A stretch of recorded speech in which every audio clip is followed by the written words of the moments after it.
I just wanted to update you on the survey that we did on in-person worship over about 2 weeks ago now, and the data that we got back from that. First, I just wanted to thank everybody who completed that in-person worship survey. There was 205 people who completed it, and I thought that was really a great response with it.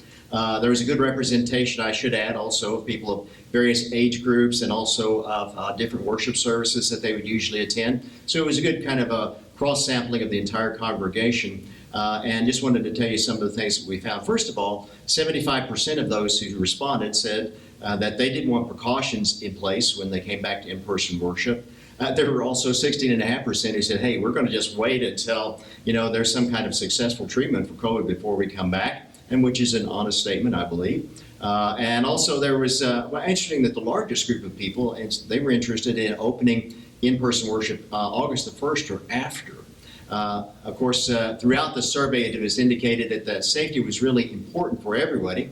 For instance, 85% of those people who responded said that social distancing and face masks and no physical contact would be important in the worship service. And a vast majority of the people said that they wanted social distancing in the seating as well.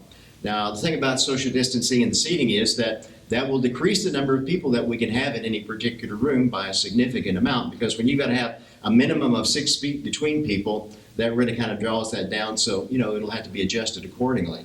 And also several said that they wanted other precautions in place as well, like the cleaning of hard surfaces and a sanitizer available, different things like that, and we are working on that to make sure that all that happens.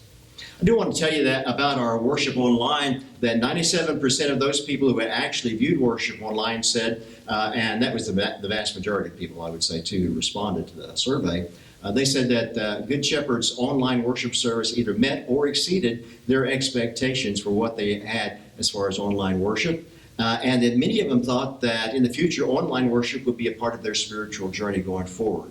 I do want to tell you, for our relaunch team that's looking at when to begin in-person worship and also small groups, that we're developing a guideline of worship in person, what would be the appropriate things that had to happen for that. Also small groups, a guideline for that. Our Children's Day Out, another guideline section for that. And we have been looking at seating arrangements and what's the appropriate seating arrangements, for instance, in our Christian Life Center, as well as in the other little rooms around that. And we're also making sure that we understand what are the parameters as far as maybe a COVID infection going here in this area. What are the parameters in which in the future we might have to, come a time that we might have to cease the in-person worship or the small groups again.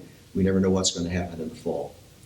But again, I want to just thank you, everybody who completed it, and I hope that this has helped you as far as just understanding what kind of response that we got back. And I am looking forward to in-person worship again, and also in-person small groups, and hopefully we can get that straightened out here in just the next few weeks. Thanks for listening this day.